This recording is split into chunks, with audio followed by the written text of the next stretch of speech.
getting really windy.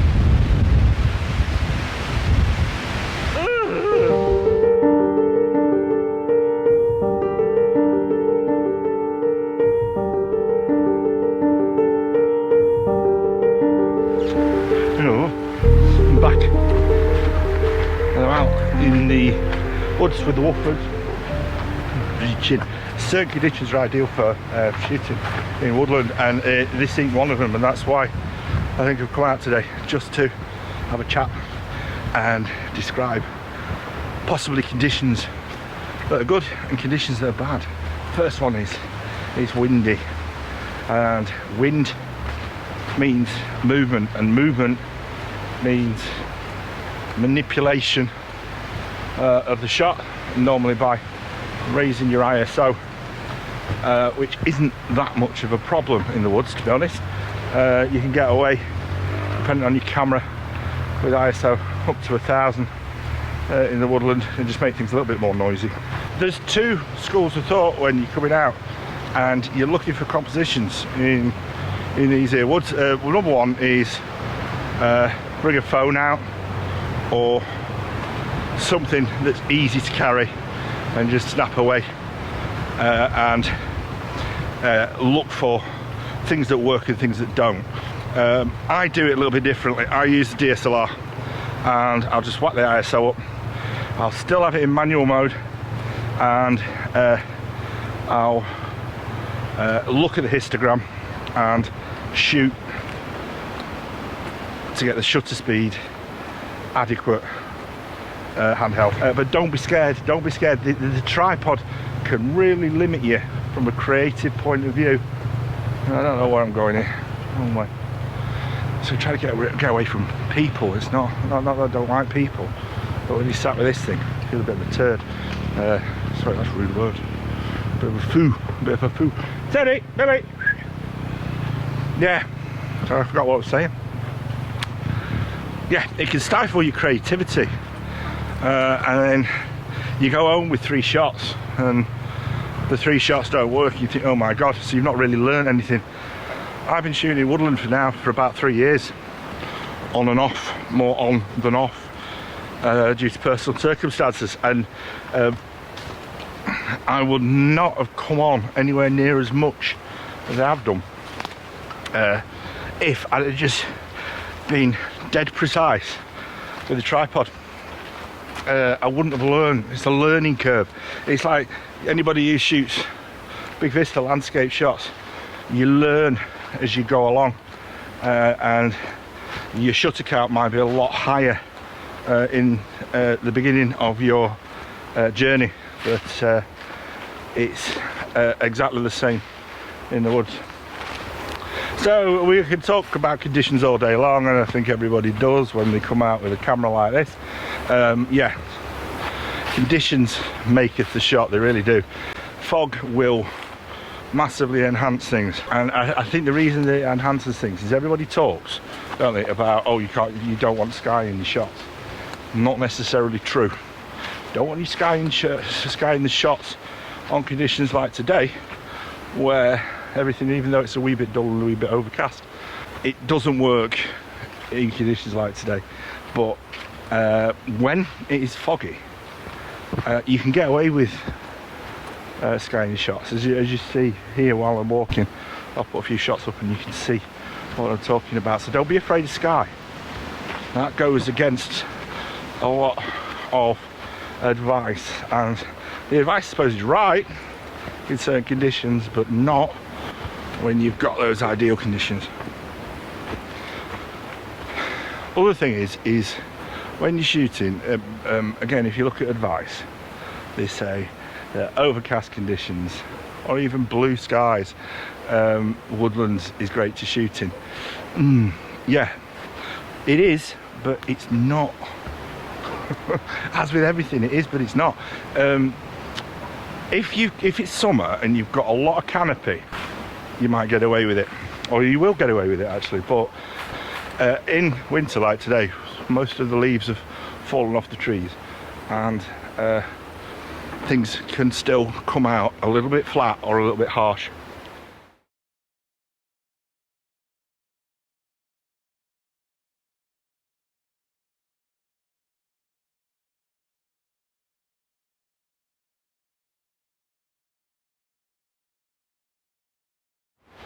there's advice out there that says you can shoot in aperture priority mode, and you can. What you do is you're set up in aperture priority mode, and then you can adjust your exposure with exposure compensation. I don't do it that way. I shoot in manual mode. I have a tendency to underexpose my woodland images to a certain degree anyway, in camera. But again, that depends. That depends on the type of image I'm after. So I'll give you an example. If you look at this, this is a shot from Creepy Woods.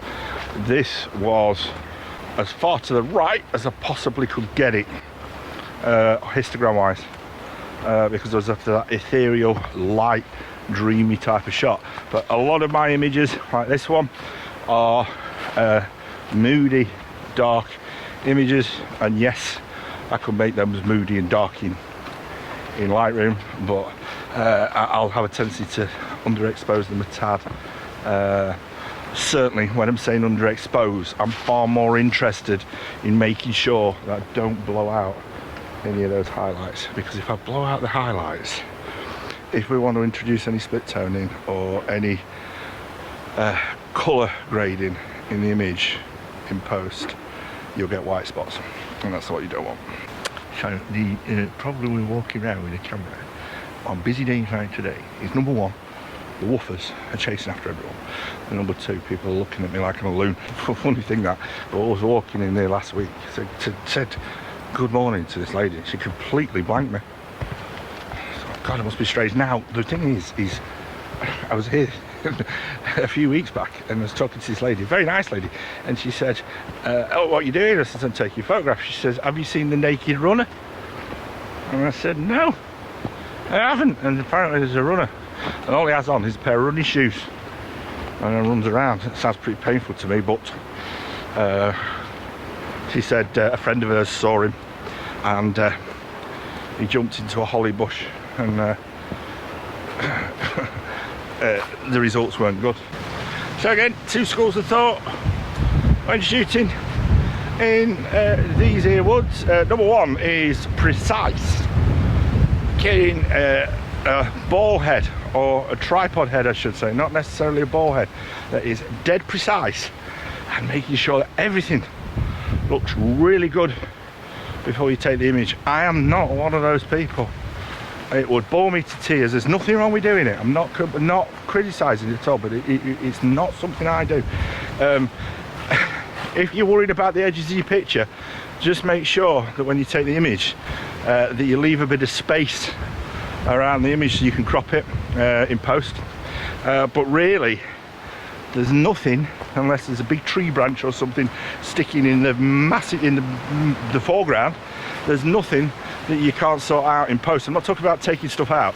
I'm talking about, let's say in the bottom right hand corner you've got, I don't know, a bush that's quite dominant but you don't want it to be. You can just put a grad filter in that corner and take the person's eye away from it. So as we're walking, I think we've touched on a lot of stuff that a lot of people mention when they talk about tips. It's a popular thing now, isn't it? Tips for shooting in woodlands. I'll tell you what, there is no quick fix. It just takes many hours of trial and error, and what you will then learn is your brain will assimilate it normally when you're asleep, and you'll think, yeah, that just looks right. And it's like learning to ride a bike or learning to play a musical instrument. It takes time, and it's really, really frustrating. It's not like going and shooting the lighthouse at Anglesey, where as long as you get your aperture right and your shutter speed right and the lighting conditions are okay, you'll get a nice image. Not like that in the woods. You've got to get that brain to start to function, to say, yeah, that works or that doesn't. But you're going to say, Jono, that's not very helpful. I'll come here watch you tell me that it's dead hard. Some things that are going to help you on your way.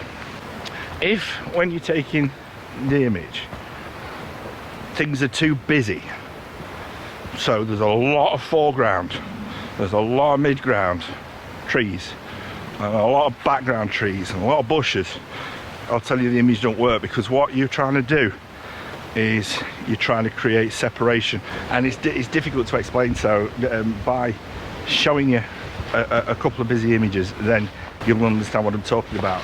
However, and this is where Woodland can be really contradictory when trying to explain it, and it's difficult to come out and talk to you guys about what works and what doesn't, is if the light's right and your composition is busy around the edges, but you've got a path, not a literal path, but you've got a path for the eye to go through, a busy shot will work.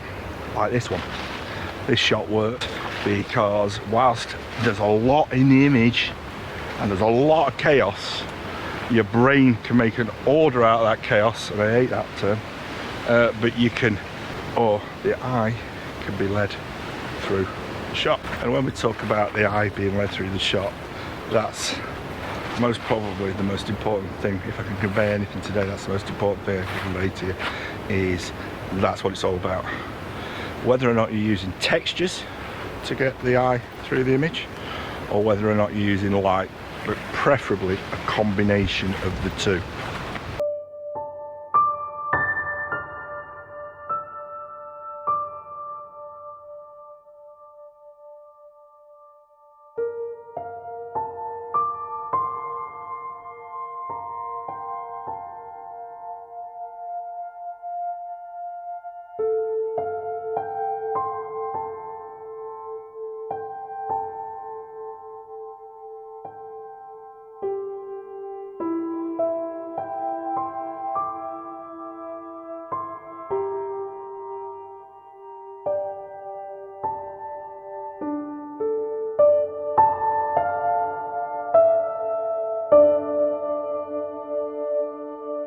Do you ever get the feeling the dogs aren't with you, the gods aren't with you?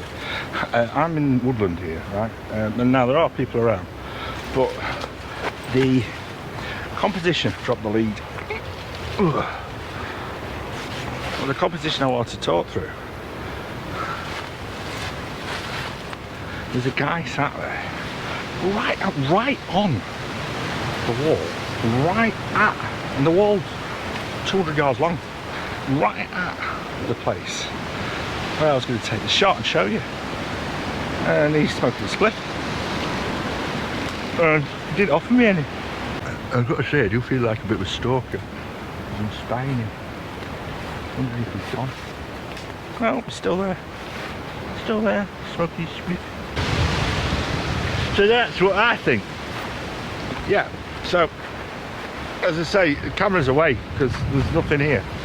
So it's a landscape photography vlog, you know, photographs, actually taking images, but it's just not the right conditions to take the shots. So don't enjoy the walk. Rules of composition go out the window a little bit when you're shooting in Woodland, but one thing I will say is if you can find something that will sit on the thirds, either on the left and the right, that will frame your shot, then that will naturally create a border for the eye to go into. And to be honest, I do use framing a lot, so bigger structures will frame the right and the left hand side of the image to pull you in, to draw you into the shot, and then that's where you have to be a little bit careful when you are composing. Leave a bit of space around it, because what you don't want is a huge gap on one side. It doesn't matter if there's a little one, but a huge gap on one side and no gap on the other side, it'll look unbalanced. So, you know, think about your rule of thirds when you're in the woods, but sometimes it can be impossible to get everything on that rule of thirds. In fact, most of the time it is. But as long as your element of interest is either central or on those rule of thirds and not off in the corner, then you're going to be laughing. So it's 4 o'clock in the afternoon, and I'm going to go home for a cup of tea and not a bacon butty. Not today. But thanks for watching. I say subscribe if you like. If you don't like, don't. And if you click the bell icon, because I don't vlog that much anymore. In fact, we might well find that only 4 people watch this because it's been a while. But anybody who has continued to watch me and continue to support me on Instagram, thank you. But I'll leave professional YouTube to the professional YouTubers.